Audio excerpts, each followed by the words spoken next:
नमस्कार दोस्तों, मैं सिद्धांत ओलंपिक स्टडी में आपका बहुत बहुत स्वागत है। कैसे आप सभी लोग? उम्मीद करता हूँ सभी लोग स्वस्थ होंगे, व्यस्त होंगे, परीक्षाओं की तैयारी बहुत अच्छे ढंग से कर रहे होंगे। सो फ्रेंड्स, इन्फोर्समेंट कांस्टेबल के अंतर्गत ये पार्ट 2 का सेकेंड टॉपिक है। मोस्ट इंपॉर्टेंट टॉपिक है, यहाँ से आपके प्रश्न बनने की पूरी संभावना है। ये टॉपिक थोड़ा सा लंबा हो सकता है इसको 2 पार्ट में लाया जाए, या फिर अगर एक ही वीडियो में कवर हो जाता है तो बहुत अच्छी बात है। देखते हैं आगे क्या होगा। फिलहाल मैं आप लोगों से कहूँगा कि ये टॉपिक आप लोग स्किप मत करना। यहाँ पे जो आपका अधिनियम 1981 है, इससे संबंधित प्रश्न आपकी परीक्षा में किसी भी प्रकार से पूछा जा सकता है। ठीक है, तो स्टार्ट करते हैं आज का सेशन बिना किसी देरी के। अगर आप लोग चैनल पर नए हैं, पहली बार चैनल को विजिट कर रहे हैं, प्रवर्तन कांस्टेबल एग्जाम के प्रिपरेशन ढंग से करना चाहते हैं, तो आप सभी लोग चैनल से जुड़ जाएँ। ओके, सो देखते हैं। टॉपिक का नाम है आपका केंद्र सरकार एवं उत्तर प्रदेश सरकार द्वारा वायु एवं ध्वनि प्रदूषण को कम करने के संबंध में लागू की गई नीतियां एवं उनके प्रभाव। तो 2 तरह से आपको यहाँ पे पढ़ना है। एक तो केंद्र सरकार के द्वारा जो लागू की गई नीतियां एवं प्रभाव हैं उसको आपको देखना है। फिर आपको उत्तर प्रदेश के सरकार के द्वारा भी कुछ चीज़ें जो उठाए गए कदम हैं उनको यहाँ पे देखना है। यहाँ पर आपका 2 जो अधिनियम है ये मेनली आपको पढ़ना है। एक आपको वायु प्रदूषण की रोकथाम एवं नियंत्रण अधिनियम 1981 पढ़ना है, और इसी से संबंधित बाद में शोर प्रदूषण को भी इसमें शामिल किया गया, जिसको हम लोग ध्वनि प्रदूषण बोलते हैं, 1987। ये आपको देखना है। ठीक है, तो पहले समझते हैं कि वायु प्रदूषण क्या है, थोड़ा सा इंट्रोडक्शन देंगे और इससे संबंधित जो फैक्ट्स हैं उनको चेक करेंगे। देन हम अपने मेन टॉपिक अधिनियम पर आएंगे। ठीक है, तो वायु प्रदूषण क्या है आप सभी को वैसे नॉर्मली पता होगा। वायु की गुणवत्ता में जब परिवर्तन होता है, मीन्स जो आइडियल कंडीशन है उसमें जब कुछ चेंजेस होते हैं, उनका परसेंटेज जो गैसेज उसमें होती हैं उनके परसेंटेज में कुछ चेंजेस वगैरह होता है, तो हम बोलते हैं कि वहाँ पर कुछ विकार उत्पन्न हो रहा है, जिसको हम लोग बोलते हैं वायु प्रदूषण। ठीक है, तो वायु की गुणवत्ता में अगर परिवर्तन हो रहा है, जैसा कि आप यहाँ पे परसेंटेज देख रहे हैं, हमारे इन्वायरमेंट में जो वायु है उसमें नाइट्रोजन 78% है, ऑक्सीजन 21% है, अन्य गैसें जैसे CO2 हो गया, मेथेन हो गया, बहुत सारी गैसेस जो होती हैं, ठीक है, वो जस्ट 1% है। तो मेनली आपको संगठन समझना है। संगठन बोलते हैं इसको। संगठन का मतलब ये होता है नाइट्रोजन 78% है आपके वायु में, ये आपको समझना है। ऑक्सीजन 21% है, अन्य गैसों में 1% में सभी गैसें आ जाती हैं, जिसमें आपको मेनली CO2 जानना है। ठीक है, तो CO2 का जो परसेंटेज है 1% में, ये है 0.04%। ठीक है, तो CO2 का परसेंटेज आप लोग याद रखिएगा, परीक्षा के पॉइंट ऑफ व्यू से इंपॉर्टेंट है। CO2 कितना है? 0.04%। ठीक है, बाकी नाइट्रोजन 78% और ऑक्सीजन 21%। ये वायु का संघटन है, ये आप लोग याद रखेंगे। ठीक है, अब हम देखते हैं अगर वायु की गुणवत्ता में परिवर्तन होता है तो इसके नियंत्रण एवं रोकथाम के लिए जो उठाए गए कदम हैं ये कौन कौन से टाइप के हैं। ठीक है, तो एक तो आपका संवैधानिक प्रावधान है। संवैधानिक प्रावधान का मतलब ये है सभी को जीने का अधिकार है, तो ये संवैधानिक प्रावधान है, और हमारे संविधान के कॉन्स्टिट्यूशन में कुछ कदम का उल्लेख किया गया है। ठीक है, हमारे संविधान के कॉन्स्टिट्यूशन में जैसे आपका 51 का हो गया, ऐसे ही अन्य सारे और भी अनुच्छेद वहाँ पे शामिल किए गए हैं, जिसमें वायु प्रदूषण या इन्वायरमेंट पॉल्यूशन से संबंधित कुछ वहाँ पे प्रावधान उल्लेखित किए गए हैं जो कि संविधान में है, इसलिए इसको हम बोलते हैं संवैधानिक प्रावधान। ठीक है, इसके बाद में जरूरत जब पड़ी तो कुछ नियम कानून और बनाए गए, अलग से बनाए गए केंद्रों के लिए, राज्य के लिए, तो ये हम नियम कानून प्रावधान के अंतर्गत पढ़ेंगे।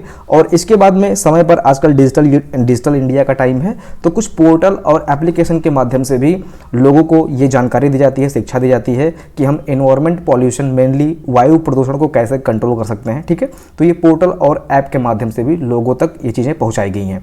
तो 3 तरह से हम लोग इसके रोकथाम एवं नियंत्रण के लिए प्रयत्न किए हैं। पहला संवैधानिक प्रावधान जो कि आपके संविधान में निहित है। दूसरा नियम कानून प्रावधान, इसमें हम लोगों ने बाद में कुछ अलग नियम और कानून और प्रावधान बनाए। ठीक है, इसके बारे में यहाँ पे दिया गया है। और इसके बाद में आपका पोर्टल और ऐप के माध्यम से। ठीक है, तो मेनली 3 यहाँ पे कैटेगरी की गई है। अगर हम बात करें संवैधानिक प्रावधान की, तो संविधान में क्या क्या चीज़ें उल्लिखित हैं मेनली वो आप यहाँ पे देख लीजिए। तो संविधान में 51 का में ये चीज़ें उल्लिखित है।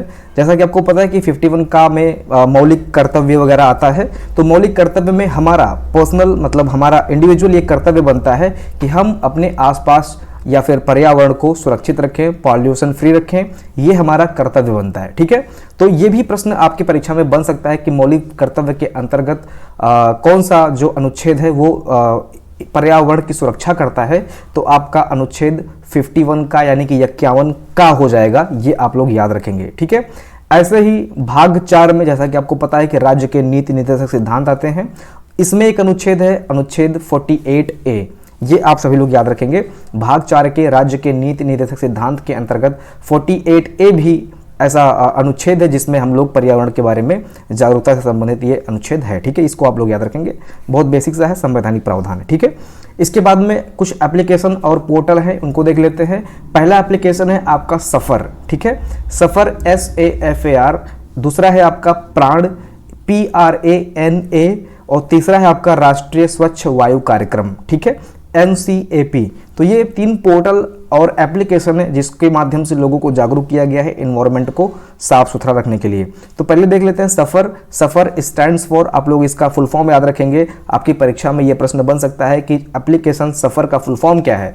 तो ये है system of air quality and weather forecasting and research. ठीक है, तो सफर का फुल फॉर्म आप लोग याद रखेंगे, system of air quality and weather forecasting and research. ठीक है, वायु की गुणवत्ता मापना, मेनली ये जो एप्लीकेशन है ये वायु की गुणवत्ता मापने से संबंधित है और इसको पृथ्वी विज्ञान मंत्रालय द्वारा शामिल किया गया है या इसको लाया गया है। ठीक है, दूसरा जो एप्लीकेशन है ये है प्राण एप्लीकेशन। प्राणा इसको इंग्लिश में बोलते हैं PRANA, और ये NCAP के तहत लाया गया है, यानी कि जो तीसरा आपने देखा राष्ट्रीय स्वच्छ वायु कार्यक्रम, इसके तहत ये एप्लीकेशन लाया गया है। ठीक है, तो NCAP का भी फुल फॉर्म आप लोग देख लीजिए, portal for regulation of air pollution in non attainment cities. ठीक है, तो NCAP, तो ये फुल फॉर्म सही है, मुझे लगा इसमें शायद कोई एरर है या त्रुटि है, लेकिन चीज़ें सही हैं, आप लोग ऐसे इसको याद रखिएगा। मैं सर्च कर रहा था तो टेक्स्ट बुक पे भी मुझे ये क्वेश्चन देखने को मिला, तो इस हिसाब से देखा जाए तो ये इसका फुल फॉर्म इंपॉर्टेंट है आपके परीक्षा की दृष्टि से, तो आप लोग फुल फॉर्म याद रखिएगा, portal for regulation of air pollution in non attainment cities. ठीक है, यहाँ पे एक शब्द आप देख रहे होंगे, ये लिखा हुआ है नॉन अटेनमेंट सिटीज़, ये भी इंपॉर्टेंट है, आपकी परीक्षा में पूछ सकता है कि निम्नलिखित में से नॉन अटेनमेंट सिटीज़ क्या होती हैं। ठीक है, तो ये आप याद रखिएगा, उसमें 4 ऑप्शन देगा जिसमें CO2 का जिक्र कर देगा या किसी अन्य गैस का जिक्र कर देगा। तो इसका जो डेफिनेशन है इसको आप लोग देख लीजिए, कोई भी सिटी या शहर जो लगातार 5 वर्ष तक PM10 या फिर NO2 के वायु गुणवत्ता पर विफल रही है। अब आपको पता है कि वायु है, हवा है, तो उसमें पार्टिकुलेट मैटर्स भी रहते हैं। PM का मतलब पार्टिकुलेट मैटर्स, जो कण होते हैं, जो बाल से भी काफ़ी पतले होते हैं, जो हवा जब आप सांस लेते हो तो आपके सांस के माध्यम से वो आपके अंदर जाते हैं और श्वसन प्रक्रिया को बाधित करते हैं, प्लस लंग्स कैंसर या फिर अन्य डिसीज उत्पन्न करते हैं। तो यही होता है PM10, PM2.5। ठीक है, डिफाइन किया गया, ऐसे कैटेगरी की गई है पार्टिकुलेट मैटर्स की। तो ऐसे सिटीज जो लगातार 5 वर्ष तक, तो ये 5 भी आप याद रखेंगे, आपकी परीक्षा में ऑप्शन में चेंजेस कर सकता है कि जो लगातार 10 वर्ष तक या लगातार 8 वर्ष तक, तो आप ये 5 वर्ष याद रखेंगे। ठीक है, ऐसे शहर जो लगातार 5 वर्ष तक PM10 और NO2 के वायु गुणवत्ता पर विफल रहे हैं। वायु गुणवत्ता का मतलब यह है कि ये डिफाइन किया गया है, एक स्टैंडर्ड बनाया गया है कि PM10 हवा में इतना होना चाहिए। ठीक है, इसके बाद में NO2 हवा में इतना होना चाहिए, CO2 इतना होना चाहिए। तो ये जो गुणवत्ता स्टैंडर्ड बनाया गया है, अगर इस पर कोई भी शहर विफल रहता है तो उसको हम बोलते हैं नॉन अटेनमेंट सिटीज। ठीक है, और ये गुणवत्ता किसने बनाया है, क्या इसका स्टैंडर्ड है, तो इसको बनाया है परिवेशी वायु गुणवत्ता मानक। मतलब ये इसने नहीं बनाया है, एक बनाया गया है, एक स्टैंडर्ड बनाया गया है जिसको हम लोग बोलते हैं परिवेशी, मतलब हमारे आसपास की जो हवा है उसकी वायु गुणवत्ता मानक बनाया गया है कि इतना होना चाहिए। इसको हम शॉर्ट में बोलते हैं NAAQS। इसको आप लोग याद रखिएगा क्योंकि अभी आपके चैप्टर में इसका उल्लेख अगेन शायद कहीं ना कहीं आपको देखने को मिलेगा। तो NAAQS जिसका फुल फॉर्म होता है परिवेशी वायु गुणवत्ता मानक, ये स्टैंडर्ड है। इसने बताया है कि इतनी इतनी मात्रा में गैसों का परसेंटेज हवा में होना चाहिए। अगर PM10 और NO2 का परसेंटेज किसी भी शहर में नहीं देखने को मिलता है जो इसने बनाया है, तो उसको हम बोलते हैं नॉन अटेनमेंट सिटीज। तो ये इसका फुल फॉर्म और ये नॉन अटेनमेंट सिटीज, ये दोनों आप याद रखेंगे, यहां से प्रश्न बन सकता है। ठीक है, इसके बाद में आपका तीसरा वाला है NACP, जिसको हम लोग कहते हैं राष्ट्रीय स्वच्छ वायु कार्यक्रम। तो ये भी काफ़ी महत्वपूर्ण है, आपकी परीक्षा में प्रश्न बन सकता है कि राष्ट्रीय स्वच्छ वायु कार्यक्रम कब स्टार्ट किया गया। तो ये स्टार्ट हुआ था 2019 में, ठीक है। जो आपका शहर है, क्षेत्र है, इसमें जो वायु की गुणवत्ता है, स्तर है, इसको डिफाइन करने के लिए चीज़ें बनाई गई हैं। तो 2019 में राष्ट्रीय स्वच्छ वायु गुणवत्ता कार्यक्रम लाया गया था, ये भी आप याद रखेंगे। इसका जो नोडल मंत्रालय है ये है पर्यावरण एवं जलवायु मंत्रालय, ठीक है। नोडल मंत्रालय एक तरह से समझ लीजिए कि जो मेन मंत्रालय होता है उसके बीच में और लोगों के बीच में एक तरह से ब्रिज का काम करता है, ठीक है, कम्युनिकेट का काम करता है। या फिर अगर केंद्र सरकार है और राज्य सरकार है, इसके बीच में डेटा चेंजेस जो एक्सचेंज होते हैं, ठीक है, उनके बीच में जो चीज़ें होती हैं उनके बीच में डेटा चेंजेस या इंफॉर्मेशन एक दूसरे को आदान प्रदान करना, ये चीज़ें होती हैं। तो उसको हम लोग बोल देते हैं नोडल मंत्रालय, ठीक है। तो इसका जो नोडल या मेन मंत्रालय है आप बोल सकते हो, ये है पर्यावरण एवं जलवायु मंत्रालय, ठीक है, राष्ट्रीय स्वच्छ वायु कार्यक्रम का। ये एक तरह से पंचवर्षीय योजना के तहत, मतलब पंचवर्षीय योजना है, हम कह सकते हैं कि यह एक तरह से पंचवर्षीय योजना है, क्योंकि इसका जो टेन्योर लाइफ टाइम पीरियड है वो 5 साल के लिए रखा गया है। तो 2019 को स्टार्ट हुआ था, तो अगले 5 वर्ष तक यानी कि 2024 तक ये रहने वाला है, ठीक है। इस तरह से इसको हम लोग कैलकुलेट कर लेते हैं। तो 2019 से 2024 तक का इसका लक्ष्य रखा गया है। पूरे लक्ष्य में 131 शहर हैं। ये डेटा आपको कई जगह पे कई तरह से देखने को मिलेगा, कहीं पे 128 लिखा हुआ है, कहीं पे 121 लिखा हुआ है। तो मुझे जो लगा मैंने यहाँ पे मेंशन कर दिया है 131 है, ठीक है। इसको अगर जरूरत पड़ेगी तो इसको अपडेट कर दिया जाएगा। बाकी 131 शहर मुझे मैक्सिमम दिखा, तो मैंने मैक्सिमम यहाँ पे शामिल कर लिया है, ठीक है। अच्छा, ये जो PM10 और PM2.5 इसमें जो वायु स्टैंडर्ड माना गया है, परसेंटेज स्टैंडर्ड माना गया है, ये जो बेस ईयर माना गया है ये 2017 है, ठीक है।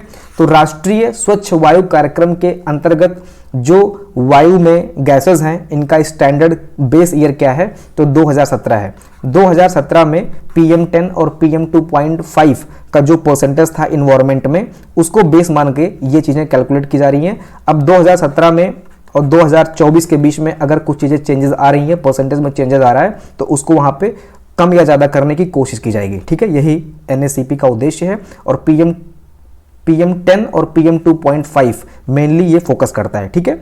तो ये भी आप याद रखेंगे। तो ये सारी चीज़ें हैं, आप लोग इसको याद करने की कोशिश कीजिएगा, समझने की कोशिश कीजिएगा। आगे बढ़ते हैं, देखिए, ओके। तो ये कुछ फैक्ट थे जो कि इन्वायरमेंट और पॉल्यूशन से संबंधित थे, मेनली वायु प्रदूषण से संबंधित थे। तो इसको मैंने यहाँ पे लिख रखा है, ये चीज़ें आप याद रखेंगे। अब हम आते हैं अपने मेन टॉपिक पे, जो कि है वायु प्रदूषण की रोकथाम और नियंत्रण अधिनियम 1981। वायु प्रदूषण की रोकथाम और नियंत्रण अधिनियम 1981 को देखते हैं, और आपकी परीक्षा में यहाँ से 2 से 3 प्रश्न बनने की पूरी संभावना है, ठीक है। तो ये टॉपिक आपकी परीक्षा के पॉइंट ऑफ व्यू से काफ़ी महत्वपूर्ण है। एक एक पॉइंट्स को हम लोग यहाँ पे चेक करने वाले हैं, इससे बाहर आपकी परीक्षा में प्रश्न नहीं बनेगा, ठीक है। 1981 जो चीज़ें मैं यहाँ पे बता रहा हूँ अधिनियम से संबंधित, उसको अगर आप यहाँ से पढ़ लेते हैं तो इससे बाहर आपकी परीक्षा में प्रश्न नहीं बनेगा, ठीक है। जितने भी फैक्ट्स होते हैं उनको मैंने यहाँ पे शामिल की हैं, कुछ प्रमुख धाराएँ हैं उनको भी मैंने यहाँ पे शामिल किया है, लेकिन वो तब के लिए जब आपका लेवल, परीक्षा का जो लेवल होगा वो काफ़ी अप लेवल का होगा, लेकिन उसको पढ़ने की ज़रूरत नहीं है। फिलहाल मैंने जो चीज़ें यहाँ पे शामिल की हैं उसको आप लोग देख लीजिए और अच्छे से पढ़ लीजिए, याद कर लीजिए, क्योंकि यहीं से प्रश्न आपकी परीक्षा में पूछा जाएगा। देखिए, भारत में वायु प्रदूषण को नियंत्रित करने और रोकने के लिए मुख्य कानूनों में से एक है वायु प्रदूषण की रोकथाम और नियंत्रण अधिनियम 1981। फुल फॉर्म इसका the air prevention and control of pollution, जो कि 29 मार्च 1981 को लाया गया था, ठीक है। तो 2 चीज़ें आप यहाँ से याद रखेंगे, ठीक है। ये अधिनियम संख्या 14 है। ये कौन सा अधिनियम है? ये अधिनियम संख्या 14 है, एक्ट नंबर 14 है, ये आप याद रखेंगे। और ये कब लागू हुआ? तो 29 मार्च 1981 को ये लागू हुआ, ये आप याद रखेंगे, ठीक है। तो ये 2 फैक्ट बन गए, एक अधिनियम संख्या 14 है ये 1981 अधिनियम, और दूसरा है 29 मार्च 1981 को ये लाया गया था, ठीक है। इसके बाद में ये जो अधिनियम है ये 7 अध्याय और 54 खंड में विभाजित है, इसमें शामिल किया गया है। कितने अध्याय हैं? 7 अध्याय हैं और इसमें 54 खंड हैं। तो ये अध्याय आप याद रखेंगे कि 1981 में टोटल 7 अध्याय हैं, बाकी 54 खंड भी आप लोग देख लीजिए। इस अधिनियम में एक चीज़ अनिवार्य कर दिया गया, राज्यों के लिए एक चीज़ अनिवार्य कर दिया गया कि प्रत्येक राज्य अपने राज्य में राज्य प्रदूषण नियंत्रण बोर्ड बनाएगा, ठीक है।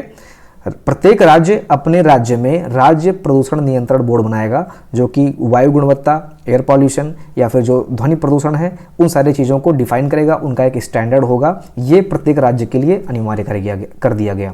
तो ये किसके द्वारा अनिवार्य किया गया? ये वायु प्रदूषण की रोकथाम नियंत्रण अधिनियम 1981 के द्वारा ये अनिवार्य कर दिया गया कि प्रत्येक राज्य अपने राज्य में राज्य प्रदूषण नियंत्रण बोर्ड बनाएगा। ठीक है, इसके बाद में जैसा कि मैंने बताया कि ये एक्ट नंबर 14 है, यहाँ पे चीज़ें लिखी गई हैं। और ये अधिनियम लाने की ज़रूरत क्यों पड़ी? इंडिया में वैसे भी पहले अधिनियम थे, ऐसा नहीं कि देश आज़ाद हुआ और हमारे यहाँ 1981 में पहली बार एयर पॉल्यूशन या फिर इन्वायरमेंट पॉल्यूशन को कंट्रोल करने के लिए अधिनियम लाया गया, ऐसा नहीं है। इसके पहले भी 1974 में जल प्रदूषण नियंत्रण बोर्ड की स्थापना की गई थी। ठीक है, इसके पहले भी 1974 में जल प्रदूषण नियंत्रण बोर्ड की स्थापना की गई थी, जिसके अंतर्गत एयर पॉल्यूशन को भी देखा जाता था। लेकिन हुआ क्या कि जून 1972 में, ठीक है, ये क्या हुआ कि जून 1972 में, ये आप डेट याद रखेंगे और ये जगह याद रखेंगे, आपकी परीक्षा में ये 100% पूछा जाना है, स्टॉकहोम सम्मेलन। ठीक है, आपने इसके पहले भी नाम सुना होगा स्टॉकहोम सम्मेलन के बारे में। तो ये कब हुआ था? 1972 में हुआ था। ये डेट आप बिल्कुल याद रखेंगे कि जून 1972 में स्टॉकहोम में आयोजित मानव पर्यावरण पर संयुक्त राष्ट्र सम्मेलन किया गया था, जिसमें कुछ निर्णय लिए गए थे। ठीक है, जिसमें जो निर्णय लिए गए थे वो ऑल वर्ल्ड, हर एक देश अपने यहाँ उसको लागू करेगा, ऐसा मस्ट नहीं किया गया, लेकिन जो निर्णय लिया गया था वो हर एक देश अपने यहाँ उसको लागू करने पे विचार करने लगा या किया। ठीक है, तो ये चीज़ें हमारे यहाँ भी हुई। जो स्टॉकहोम में निर्णय लिया गया था पर्यावरण से संबंधित, मानव पर्यावरण से संबंधित, उसको हमारे देश में भी संसद ने इसको सुना, इस पर विचार किया और ये जो अधिनियम है वायु प्रदूषण रोकथाम नियंत्रण अधिनियम 1981, इसको लागू किया और इसी में जो है 1974 से भी संबंधित जो कुछ प्रावधान थे उनको भी यहाँ पे शामिल किया गया। ठीक है, हम कह सकते हैं कि 1974 को बाद में इसमें अपडेट किया गया, ऐसा बोल सकते हैं। ठीक है, तो यहाँ से जो कुछ चीज़ें निकल के आई हैं उनमें क्या है, मेनली आपको ये याद रखना है कि ये अधिनियम संख्या 14 है। ये 29 मार्च 1981 को लागू किया गया। 1981 अधिनियम में 7 अध्याय और 54 खंड है और इसी अधिनियम में प्रत्येक राज्य अपने राज्य में राज्य प्रदूषण नियंत्रण बोर्ड बनाएगा, ये इसमें अनिवार्य कर दिया गया। और ये जो अधिनियम है इसका जो बेस है ये 1972 में स्टॉकहोम में शामिल मानव पर्यावरण पर संयुक्त सम्मेलन और वहाँ पे जो उद्देश्य निकले थे, वहाँ पे जो विचार किया गया था, वहाँ से जो चीज़ें निकली थी, वहाँ से चीज़ों को यहाँ पे शामिल किया गया और संसद ने ये अधिनियम बनाया 1981। ठीक है, ये सारी चीज़ें आप लोग याद रखेंगे। आगे बढ़ते हैं। इसके उद्देश्य में सिंपल सी बात है कि पर्यावरण की गुणवत्ता की रक्षा के लिए वायु प्रदूषण को रोकने, नियंत्रित करने और कम करने का प्रयास इसके उद्देश्य में शामिल है। अब अधिनियम 1981 के तहत जो प्रमुख बोर्ड स्थापित किए गए हैं इसको देख लेते हैं। तो जो पहला बोर्ड स्थापित किया गया यह है केंद्रीय प्रदूषण नियंत्रण बोर्ड। ठीक है, केंद्रीय प्रदूषण नियंत्रण बोर्ड, जिसको हम लोग शॉर्ट में बोलते हैं CPCB। ठीक है, इसका जो मुख्यालय है ये आपका दिल्ली में है, ये भी आप याद रखेंगे, मोस्ट इंपॉर्टेंट है। CPCB का मुख्यालय कहाँ पर है? तो दिल्ली में है। देखिए, यह जो बोर्ड है ये पहले भी था। ठीक है, यह जो बोर्ड है ये पहले भी था, जैसा कि मैंने आपको बताया कि 1974 में वायु प्रदूषण को कंट्रोल करने के लिए या जल प्रदूषण को कंट्रोल करने के लिए एक अधिनियम पहले भी हमारे यहाँ था। यह बोर्ड पहले भी था और इसके अंतर्गत काम करता था। देखते हैं यहाँ पे क्या लिखा हुआ, देख लीजिए। यह जल रोकथाम और प्रदूषण नियंत्रण अधिनियम 1974 की धारा 3 के तहत 1974 में स्थापित एक वैधानिक संगठन है। तो ये चीज पहले भी था, लेकिन बाद में वायु प्रदूषण अधिनियम 1981 के तहत इसको जिम्मेदारी सौंप दी गई। ठीक है, आप समझ पा रहे हैं? तो ये बोर्ड पहले भी था जो कि 1974 की धारा 3 के तहत काम करता था, 3 के तहत स्थापित एक वैधानिक संगठन था, लेकिन बाद में अधिनियम 1981 के तहत इसको जिम्मेदारी सौंप दी गई। ठीक है, तो इसका जो मुख्यालय ये कहां पर है? दिल्ली में है, ये आप याद रखेंगे।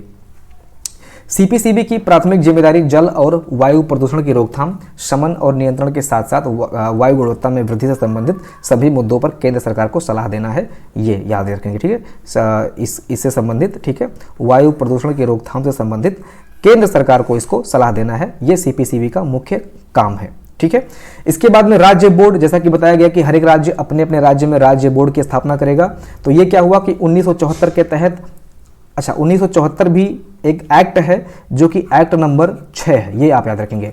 जो 81 वाला है वो है एक्ट नंबर 14 और जो 1974 में एक्ट लाया गया था वो एक्ट संख्या 6 था। ठीक है, थोड़ा डीप में जाके मैं पढ़ा रहा हूं ताकि चीजें क्लियर रहें, आपको डाउट ना रहे कि कुछ यहाँ पे छूट रहा है। ठीक है, तो 1974 के अधिनियम 6 की धारा 4 के तहत गठित राज्य प्रदूषण नियंत्रण बोर्ड इस अधिनियम के तहत राज्य बोर्ड होंगे। तो इसका भी उल्लेख, जैसा कि CPCB का उल्लेख पहले 74 के अंतर्गत किया गया था, इसी प्रकार से राज्य बोर्ड का भी उल्लेख 1974 में ही कर दिया गया था, लेकिन बाद में इसको भी 1981 के तहत इसको जिम्मेदारी सौंप दी गई। ठीक है, तो 1974 की धारा 4 के तहत ये इसका उल्लेख पहले भी किया जा चुका था कि हर एक राज्य में राज्य बोर्ड होगा। ठीक है, इस अधिनियम की धारा 5 के तहत स्थापित वायु प्रदूषण की रोकथाम और नियंत्रण के लिए राज्य बोर्ड को किसी भी राज्य के लिए बोर्ड बनाया जाएगा। ठीक है, तो ये सारी चीज़ें हैं, बहुत डीप में जाने की हमें ज़रूरत नहीं है, ये आप इग्नोर कर सकते हैं। मैंने आपको ये चीज़ ऐसे ही बता दिया सिंपल लैंग्वेज में। ठीक है, अब आगे आते हैं केंद्रीय बोर्ड। इसमें जैसे केंद्र शासित जो राज्य होते हैं, केंद्र शासित जो प्रदेश होते हैं, ये इनका कोई अपना बोर्ड नहीं होगा। ठीक है, केंद्र शासित प्रदेशों का अपना कोई बोर्ड नहीं होगा, ये राज्य बोर्ड की शक्तियों का प्रयोग और कर्तव्यों का पालन करेंगे। ठीक है, केंद्र सरकार प्रदेश के लिए इस अधिनियम के तहत राज्य बोर्ड की शक्तियों का प्रयोग और कर्तव्यों का पालन होगा, यही चीजें यहाँ पे डिफाइन की गई हैं। तो आसान भाषा में ये समझ लीजिए कि 3 बोर्ड यहाँ पे स्थापित किए गए हैं, और 3 बोर्ड में जो 2 बोर्ड है आपका केंद्रीय प्रदूषण नियंत्रण बोर्ड और राज्य बोर्ड, ये दोनों बोर्ड 1974 के तहत पहले से लागू थे, लेकिन बाद में जब ये अधिनियम लाया गया 1981 वाला, तो इसकी जो जिम्मेदारी है, इसका जो कार्य वगैरह है, ये 1981 वाले अधिनियम को सौंप दिया गया। ठीक है, और जो केंद्र शासित प्रदेश है ये राज्य बोर्ड के अंतर्गत काम करेंगे, यही आपको समझना है। ठीक है, वायु प्रदूषण की रोकथाम अधिनियम 1981 की आवश्यकता, तो आवश्यकता क्यों आन पड़ी? क्योंकि वही स्टॉकहोम सम्मेलन हुआ था, वहां पे चर्चा हुआ था। ठीक है, और सबसे पहले स्वीडन में इसको किया गया था। ठीक है, ये भी आप याद रखेंगे, और वहां से जो डिसीजन निकला उसके बेस पर हर एक देश अपने अपने देश में संसद के द्वारा या पार्लियामेंट के द्वारा, ठीक है, एक कानून पास किया जो कि इन्वायरमेंट सेफ्टी से संबंधित था, और इसीलिए जो है वायु प्रदूषण की रोकथाम के लिए इसकी आवश्यकता पड़ी। ये आपको समझना है बस, बाकी इसमें कुछ है नहीं। ठीक है, ये एक लाइन था, इसको मैंने कट कर दिया है, इंपॉर्टेंट नहीं है। ठीक है, इसके बाद में आप ध्यान रखेंगे, देखिए हमारे संविधान में एक अनुच्छेद है, अनुच्छेद 253। ठीक है, उसमें यह कहा गया है कि अगर विश्व स्तर पर कोई सम्मेलन होता है, ठीक है, उसमें ये बताया गया है कि अगर विश्व स्तर पर कोई सम्मेलन होता है और वहां से जो डिसीजन निकलता है वो ऑल वर्ल्ड या पर्टिकुलर किसी कंट्री के हित में जाता है, तो वहां से जो समझौता निकल के आया है उसको अपने यहां लागू किया जाएगा, उसको एक कानूनी दर्जा दिया जाएगा। ठीक है, तो ये आप ध्यान दीजिए कि भारत सरकार ने प्राकृतिक संसाधनों के संरक्षण के लिए भारतीय संविधान के अनुच्छेद 253 के तहत विशिष्ट कानून पारित किए गए। ये 253 बोलता है कि अगर कोई विश्व स्तर पर सम्मेलन वगैरह होता है और वहां से कोई डिसीजन निकलता है जो कि इन्वायरमेंट से रिलेटेड या फिर प्राकृतिक संसाधनों की सुरक्षा वो चीज कर रहा है, तो उसके लिए हम कानून बनाएंगे। ठीक है, तो जो ये 1981 वाला अधिनियम बना, ये किस अनुच्छेद के अंतर्गत बना? आपकी परीक्षा में यह प्रश्न बन सकता है, संविधान के किस अनुच्छेद के तहत अधिनियम 1981 को हमारे यहाँ एक्ट के रूप में लाया गया? तो ये आपका होगा अनुच्छेद 253। ठीक है, ये आप याद रखेंगे। ओके, इसकी प्रस्तावना में ये बताया गया कि अधिनियम का उद्देश्य वायु प्रदूषण को रोकना, नियंत्रण करना और कम करना है, और इसका इन उद्देश्यों की पूर्ति करने के लिए अधिनियम द्वारा स्थापित बोर्डों की जिम्मेदारी सौंपी गई है। जो इसके द्वारा स्थापित बोर्ड हैं, जैसे सीपीसीबी हो गया, वो केंद्र सरकार को सलाह देगा, और हर एक राज्य में अपना अपना राज्य बोर्ड होगा। बस यही सारी चीजें यहाँ पर लिखी गई हैं। ओके, आगे बढ़ते हैं। अब 1981 में जो प्रमुख धाराएं हैं, वैसे बहुत सारी धाराएं हैं, लेकिन 3-4 धाराओं को मैंने यहाँ पे शामिल कर लिया है। अगर आपके परीक्षा में प्रश्न बनता है कि वायु प्रदूषक किस धारा के अंतर्गत आता है, 1981 में वायु प्रदूषक को जो परिभाषित करती है वो कौन सी धारा है, तो आपका धारा 2A हो जाएगा। धारा कौन सा होगा? धारा 2A होगा। ठीक है, 1981 में वायु प्रदूषक को जो परिभाषित करती है वो धारा 2A है। ठीक है, धारा 2B जो है ये वायु प्रदूषण को परिभाषित करती है। वायु प्रदूषक का मतलब होता है वायु में गंदगी फैलाने वाला। ठीक है, किसके माध्यम से वायु में गंदगी फैल रही है, और वायु प्रदूषण का मतलब होता है, जो वायु प्रदूषण का डेफिनेशन होता है वही वायु प्रदूषण होता है। ठीक है, तो वायु प्रदूषण और वायु प्रदूषक ये थोड़ा सा अंतर है दोनों में। तो वायु प्रदूषक धारा 2A के अंतर्गत है, और वायु प्रदूषण का जो परिभाषा है वो धारा 2B के अंतर्गत है। एक धारा आप लोग याद रखेंगे, धारा 2G, इसमें केंद्रीय प्रदूषण नियंत्रण बोर्ड की स्थापना की, वही जो ऊपर हमने डिस्कस किया, इसका जो स्थापना है ये धारा 2G के अंतर्गत हुआ है। 1981 की धारा 2G के अंतर्गत ये हुआ है। ठीक है, ध्यान रखेंगे अगर 1974 के अंतर्गत पूछता है, ठीक है, 1974 के अंतर्गत पूछता है तो इसका आंसर अलग होगा, 1981 के तहत पूछता है तो इसका आंसर अलग होगा। 1974 के अंतर्गत अगर सीपीसीबी का पूछता है किस धारा के अंतर्गत हुआ है, तो धारा 3 के अंतर्गत हुआ है। ठीक है, धारा 3 के अंतर्गत हुआ है 1974 वाले में, और राज्य बोर्ड की स्थापना धारा 4 के अंतर्गत हुआ है 1974 वाले में। अगर 1981 वाले के अंतर्गत पूछता है तो 1981 वाले के धारा 2G के अंतर्गत सीपीसीबी की स्थापना हुई है, ये आप ध्यान रखेंगे। ठीक है। वैसे इतना डीप में जाएगा नहीं, लेकिन फिर भी मेरा काम है यहाँ पर आपको सारी चीज़ों को अच्छे से समझा देना, बता देना, ठीक है। ओके, आगे बढ़े। इसके बाद में सदस्यों के कार्यकाल की अगर हम बात करते हैं तो सदस्यों का कार्यकाल नियुक्ति की तारीख से 3 वर्ष तक का होगा, ठीक है। नियुक्ति की तारीख से 3 वर्ष का होगा। ये कौन से अधिनियम की बात हो रही है? 1981 वाले अधिनियम की बात हो रही है। तो सदस्यों का जो कार्यकाल होगा वो 3 वर्ष का होगा, बस इतना आप समझ सकते हैं, ठीक है। यही आपको जानना है। अयोग्यता वगैरह आप जानते ही हो, ठीक है। डिफॉल्टर वगैरह होगा तो उसको निकाल दिया जाएगा वहाँ से। दंड और प्रक्रियाएं यहाँ पे लिखी गई हैं, नॉट इम्पॉर्टेंट, ये बहुत डीप में जाके मैंने यहाँ पे लिख दिया है, ठीक है। इंपॉर्टेंट नहीं है, फिर भी आप लोग देख लीजिए, मैं यहाँ पे इसको एक्सप्लेन नहीं कर रहा हूँ, आप लोग इसको देख लेना। जिनको PDF मिल गया है वो सारे लोग इसको देख लेना एक बार, ठीक है। तो ये कुछ धाराएं हैं जो कि उतनी इंपॉर्टेंट नहीं है। प्रक्रिया में धारा 42 से लेकर 46 तक प्रक्रिया शामिल किया गया है, जिसमें जो है ये 42 और 43 इंपॉर्टेंट है, बाकी और इसमें कुछ इंपॉर्टेंट नहीं है। बाकी ये भी नॉट इंपॉर्टेंट कैटेगरी के अंतर्गत आता है। तो ये 2 चीज़ें मैंने यहाँ पे शामिल कर दिया है, उतना इंपॉर्टेंट नहीं है, ठीक है। आगे बढ़ते हैं। देखिए, वायु प्रदूषण अधिनियम 1981 के तहत ऐतिहासिक उपलब्धियाँ। ऐतिहासिक उपलब्धियाँ का मतलब ये है कि 1981 के बाद में कुछ क्या हुआ, कोई विकास वगैरह हुआ क्या, ठीक है। हमने क्या उपलब्धियाँ हासिल की हैं, तो उसका कुछ घटनाक्रम समयवार मैंने यहाँ पे लिख रखा है।